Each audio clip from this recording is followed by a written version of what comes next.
Dober večer, cenjene gledalke, spoštovani gledalci. Slovenska košarkarska reprezentanca je še vedno neporažena na Evropskem prvenstvu. Jaz sem Bojan Požar, vi pa gledate oddajo VV Faktor. In kot že veste, resnica boli, komentarji še bolj. Danes bomo za vas komentirali. Madžari ustanavljajo slovenske medije, prodaja se Pop TV. Koga moti in zakaj, če madžarska podjetja investirajo v slovenske medijske hiše in kakšna usoda čaka televizijo Pop TV in Kanal A pod novimi lastniki? Drugič, ali bomo zgodovino Osvobodilne fronte pisali na novo? Beograjski arhivi namreč razkrivajo nove brutalne ukaze vrha slovenske ozne po koncu druge svetovne vojne, kako je treba pobiti vse nekomuniste. V zadnjem delu oddaje pa bomo pokazali in dokazali, kako je Aleksander Čeferin, predsednik Evropske nogometne zveze, dejansko mali človek na visoki funkciji. 3 znana madžarska medijska podjetja, Modern Media Group, Ripost Media in Ridicule magazin, so v zadnjih mesecih lastniško prevzela nekatere slovenske medije, med njimi televizijo Nova 24 TV, revijo Demokracija in pravkar novi slovenski tednik Škandal 24. Ker gre za medije, ki so blizu SDS oziroma Janezu Janši, omenjena madžarska podjetja pa blizu madžarskemu predsedniku vlade Viktorju Orbanu, je na večjem delu slovenske medijske scene že zavladala panika. Češ, Janez Janša in Viktor Orban, prijatelja na politični desnici, sredi Slovenije vzpostavljata svoj medijski sistem, ki naj bi bil seveda drugačen od sedanjega. Po drugi strani je tik pred prodajo največja slovenska komercialna televizijska hiša ProPlus oziroma Pop TV in Kanal A.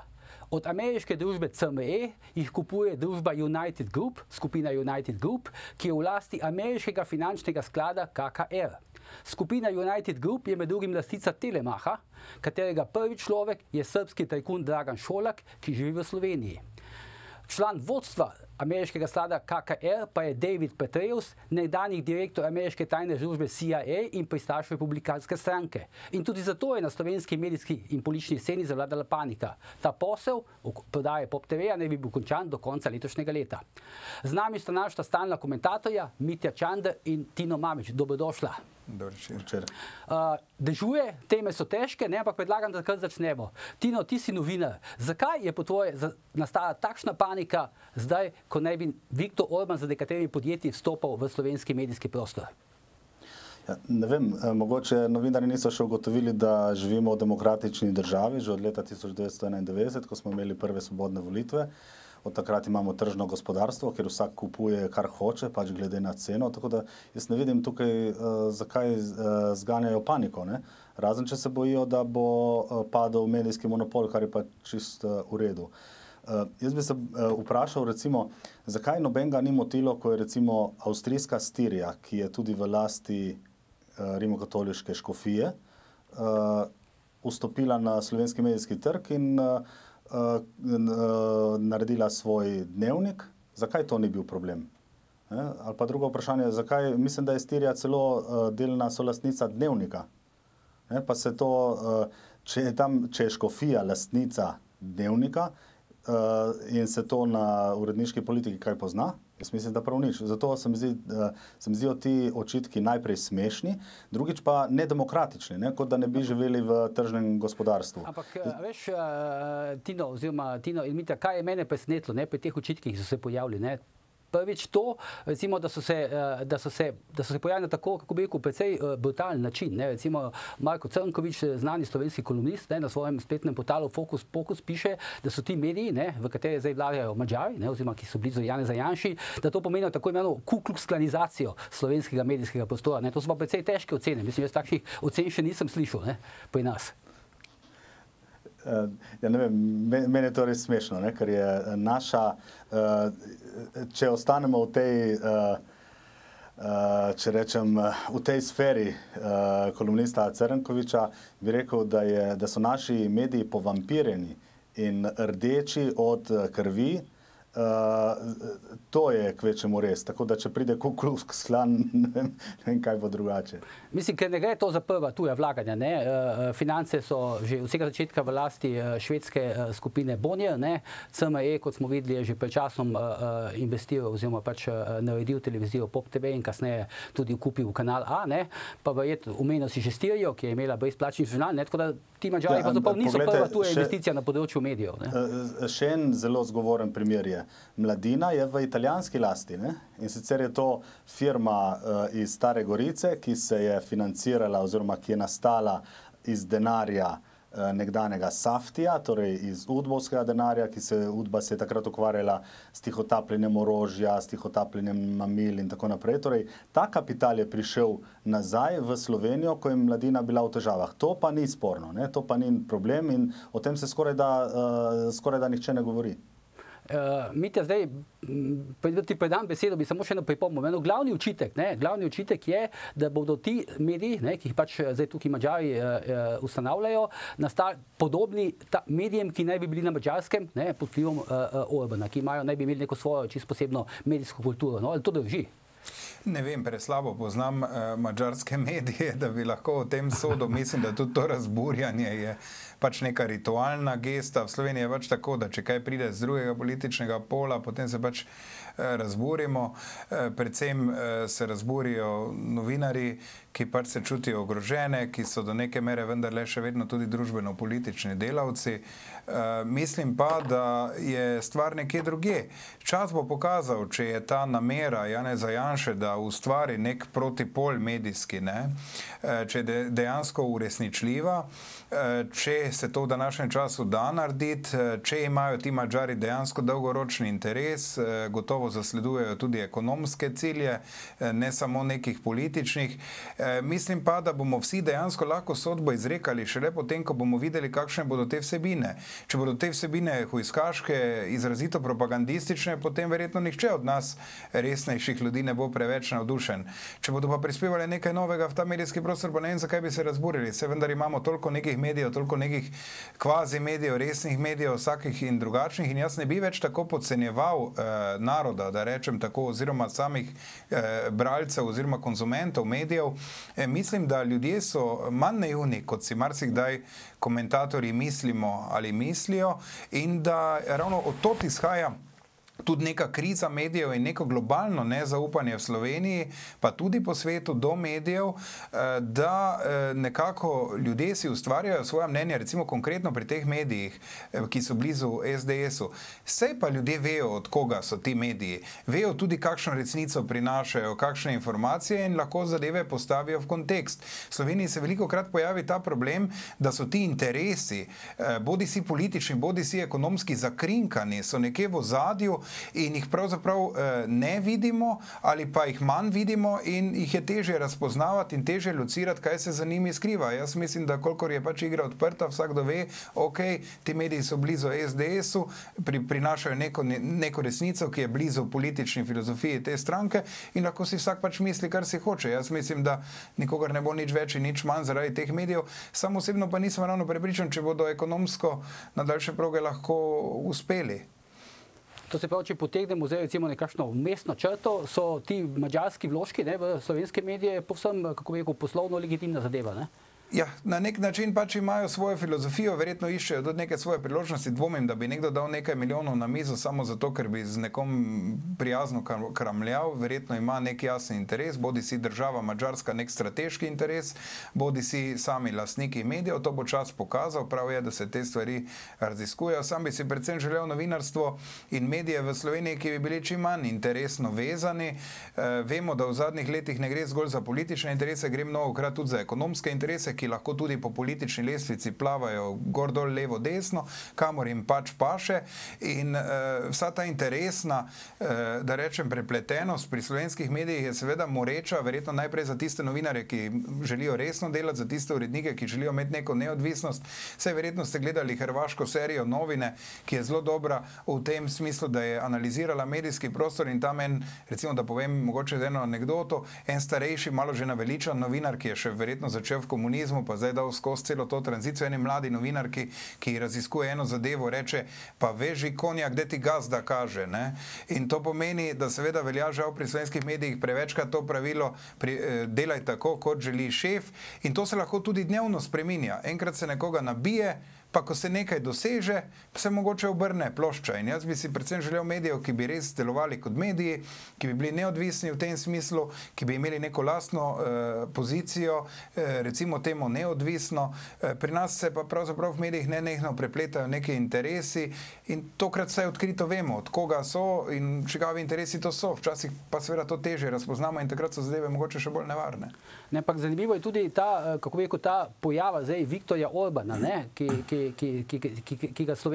ga del slovenskih medijev pa del slovenske politike uporabi takrat, kada treba na nek način strašiti ljudi, recimo, ne.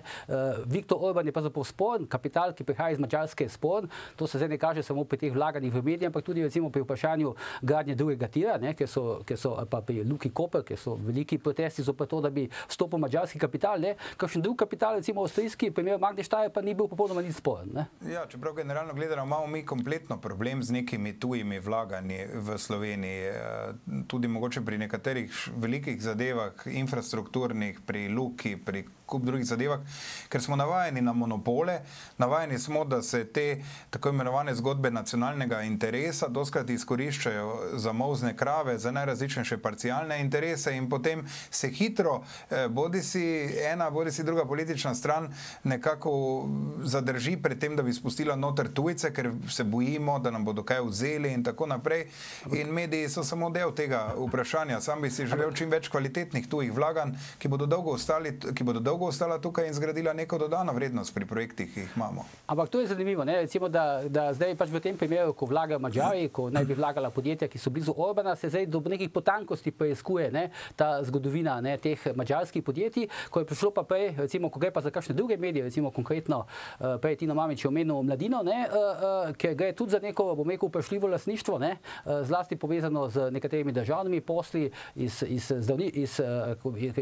zdravstva in tako dalje, ne, ker se je v bistvu pokazalo, da se Mladina delno financira tudi iz nekih poslov pri prodaji žilnih opodnic in tako dalje. To se pa nekako ne preiskuje. Vse nasploh smo priče dvojnim kriterijem, pač vedno znova, še enkrat pravim, če se dogaja na moji politični strani nekaj čudnega, bom zamižal in bom rekel, no ja, saj veš, pa dobro, to gre zraven. Tu, če gre za novinarje, za vse strani. Vse eno, ne. Mi imamo še vedno pač na nek način dvojne kriterije in ta globoka razdelitev v slovenski družbi na nek način še vedno, nažalost, deluje. No, ampak zdaj, če se za hip še vrnemo, bom rekel, uvodna tema je bila ne samo Madžari, ampak tudi prodaja Pop TV oziroma Kanal A, bi predlagal, da najprej pogledamo, kdo sta pravzaprav predstavnika teh dveh lastnikov, ki bodo v naslednjih nekaj mesecih prevzeli Pop TV oziroma Kanal A. Hi, my name is Dragan Solak. I am the executive chairman of United Group. United Group is a relatively new thing, and I think we are better known through our country and regional brands like Telemach, Total TV and SBB. No, to je bil Dragan Šolak. Ne? Dragan Šolak je, kot smo videli, predsednik skupine United Group, ne? In tudi nekak prvi človek Telemacha v Sloveniji, pa tudi na področju držav bivše Jugoslavije. Zdaj pa pogledamo še, kdo je David Petraeus, eden od članov vodstva ameriškega sklada KKR, ki je bil tudi bivši direktor CIA. So you've got General Petraeus at KKR, who now runs the KKR Global Institute. So he's bringing folks in, meeting with them. Can you help me understand that? How exactly does David Petraeus help bring clients in? I mean, he's a really well-known guy, but it's not like he's got relationships with the world's most famous wealthy people. He doesn't necessarily have relationships with the world's most famous people, but the world's most wealthiest people do want to meet him. I mean, he's a highly connected global guy, and so they are using what they have at their disposal. Now, in addition, he tells great stories. No, če smo videli, če na kratko povedem, David Petraeus je globalno, ne, zelo omrežen človek, ne, ki pridobiva nove kliente, in on je tudi po dosedanjih informacijah bil že dvakrat pri Miru Cerarju, ki ne bi nazadnje pred nekaj meseci, ki ne bi si tudi zagotovil, da bodo ustrezne slovenske agencije oziroma uradi dovolili prodajo tako velikega sistema, kot je Pop TV in pa Kanal A temu ameriškemu skladu. Ne. Zdaj, tukaj se napovedujejo potem v primeru, da to prevzamejo ti novi Američani, tudi določene kadrovske menjave in pa tudi neka določena sprememba sprememba uredniške politike, kar je bilo zaznano tudi se strani nekaterih avtorjev, ki že, kako bi rekel, oporekajo tej prodaji. A bo tudi, misliš, Tino, šlo recimo za nek organiziran upor novinarjev proti temu, da recimo slovenske inštitucije pristojne dovolijo prodajo Pop TV-ja? Mislim, ker hoče reči, nekaj se je na tem že začelo dogajati. No, če se bojo novinarji čutili ogrožene, oziroma če bodo pomislili, da mogoče novi lastniki niso rdeči, se bojo gotovo uprli. In je pa res, da je to anomalija slovenskega družbenega prostora, da se novinarji upirajo, da se vmešavajo v to, kdo bo direktor, kdo bo urednik in tako naprej, ker to je tega v nobeni firmi ni. Zanimive opombe so še zdaj začele, namreč temu ameriškemu skladu očitajo, da posluje preko davčnih oaz in da država ne bi smela dovoliti se v tam se verjetno poznajo, se imajo novinarji. Tudi zdajšnji lastniki Pop TV-ja poslujejo preko davčnih oaz, pa teh opomb ni slišati v medijih. Ne, tudi partija, bivša partija oziroma ti rdeči oblastniki imajo vsi denar v davčnih oazah in se, po mojem, tam poznajo. Tako da, mislim, kaj je to problem. Drugače, še eno zanimivo stvar moramo opaziti. Ta srbski poslovnež, ki smo ga prej slišali govoriti angleščino, on je sošolec od Alenke Bratušek. Sta skupaj hodila na angleščino. Aha, to pa nisem videl. Vidiš, vsak dan tudi dve faktorji ozve nekaj novega. Glede na znanje angleščine je gotovo bil enako isti profesor.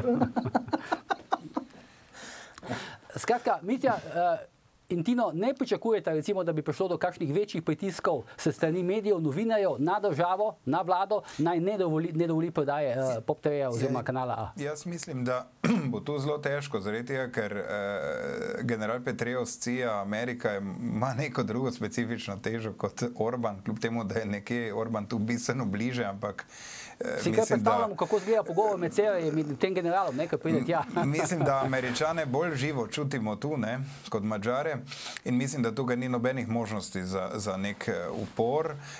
To mi lahko verjamete, da ni šanse. Je pa nekaj, kar meni da misliti. Namreč Pop TV je vendarle ena redkih zgodb, ki jo vsaj jaz tako dajemam od zunaj, ki ima tudi ta komercialni, da rečem, naboj slovenskih medij. Monopolističen, monopol imajo. Monopolističen. Uspeli so si ga... za nekim določenimi davčnimi olajšavami. Razumljivo, ampak recimo pri drugih medijih je vendarle tako, da pravzaprav politika stvari precej lahko, da rečem, regulira z nekim oglaševalskim denarjem, ki ga deli preko raznih poolov, z raznimi zgodbami. Zdaj slišimo, da bomo RTV prispevek mogoče dražji plačevali in tako naprej. Medtem ko Pop TV si je pa seveda to, kar pravita, si je nek monopol zagotovil, ampak vendarle ima neko tržno validnost. In jaz mislim, da tukaj vendarle gre tudi za ta moment, da je to en velik medij, ki ima neko tržno ceno. Medtem ko pri kakih drugih projektih pa vendarle gre za finančne injekcije. Ne, sploh ne gre za to, da bi bili oni tržniki. Pol stavkati dovolin, ker moramo iti na oglase. Oni se ne obnašajo tržno, to je problem. Oni se obnašajo kot monopolist, zato ker imajo, mislim, da 80% vsega oglaševalskega prostora, zato ker pritiskajo na oglaševalce. Se ne obnašajo tržno, ampak monopolistično. To je v nasprotju s tržnim gospodarstvom. Ta tema, moram zaključiti, je še vroča, prodaja še ni končana, dogajala se bo še nekaj mesecev, tako da o tem se bomo še pogovarjali. Zdaj gremo na oglase, po oglasih pa zgodovinska, ampak očitno še zelo vroča tema. Osvobodilna fronta in novi dokumenti iz beograjskih arhivov. Oglasi.